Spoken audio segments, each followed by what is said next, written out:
Princesse Erika, qui avait fait un énorme carton avec son morceau Faut que je travaille dans les années 90, doit-elle toujours travailler ou gagne-t-elle assez d'argent encore aujourd'hui grâce à ses tubes?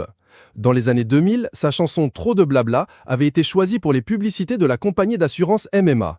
Et l'on peut encore aujourd'hui entendre le morceau dans les plus récentes campagnes promotionnelles. Alors Erika Dobongna, de son vrai nom, gagne-t-elle toujours de l'argent grâce à ce titre? Certes, Trop de blabla continue de faire son beurre, mais pas autant qu'avant. Au micro de Sud Radio, Princesse Erika a expliqué « C'est une très petite rente désormais, car ce ne sont plus les grandes campagnes comme avant où on laissait le morceau s'étendre durant plusieurs secondes. Maintenant, ce sont des petites campagnes, donc c'est moins d'argent. » Outre l'aspect financier, l'ancienne participante de la ferme célébrité se dit très fière que la musique soit rentrée un peu dans l'inconscient collectif. Et de se réjouir, il y a des gens, de la jeune génération par exemple, qui ont MMA dans la tête sans savoir que c'est moi. Et j'aime bien ça, ça ne me dérange pas du tout, du moment que je touche un peu les droits. Je pense qu'il y avait cette histoire avec le gimmick Zéro tracas, zéro blabla qui a fait qu'ils ont pu trouver leur biais pour placer leur slogan à eux. Le gimmick qui peut rester en tête, c'est ce qui me plaît dans l'écriture des chansons en général, a-t-elle poursuivi. En 2014, sur le plateau de l'émission Salut les Terriens, Princesse Erika avait révélé qu'à l'époque, elle touchait environ 60 000 € par an grâce aux publicités de la compagnie d'assurance, qui continue de diffuser son titre.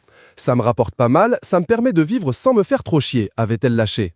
Si l'on croit comprendre que désormais le montant est moins élevé, il n'empêche que la chanteuse a réussi à rester dans les annales. On est dans un monde très virtuel où on s'invente des vies. Princesse Erika nous parle de son nouvel album « Je suis pas une sainte » disponible le 18 novembre. Pic twitter.com BURS SENA-NOFD. Toutefois, en 2014, après avoir révélé ce montant, la chanteuse avait été vivement critiquée et accusée de rester désormais les bras croisés. Auprès de Jean-Marc Oran Morandini.com, elle avait remis les pendules à l'heure. « Je n'ai jamais arrêté de travailler. J'ai sorti plusieurs albums, un autre est en cours. Cet argent, je le réinvestis dans mes projets. Cela me permet de m'autoproduire, de faire les choses comme je les souhaite afin de garder ma liberté. » La chanteuse a été éjectée d'une célèbre série, a inspiré un célèbre slogan et a remporté une sacrée victoire dans sa catégorie. Découvrez cet artiste aux multiples casquettes, mère courage à la franchise indéniable. En novembre 2022, Princesse Erika a fait son grand retour dans la musique en sortant son premier album depuis 11 ans, « Je suis pas une sainte », sur lequel elle a collaboré avec Marca, la chanteuse Petite Gueule, et ses fils Julien, 40 ans, et Oudima, 20 ans.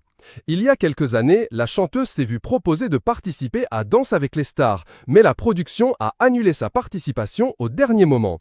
Début 2023, elle a raconté aux Parisiens « J'ai dansé 5 heures pour eux, signé un pré-contrat et au dernier moment, ils m'ont dit qu'ils resserraient le casting. L'année suivante, quand ils m'ont rappelé, j'ai dit non.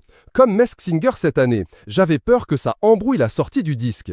Princesse Erika donne tout pour la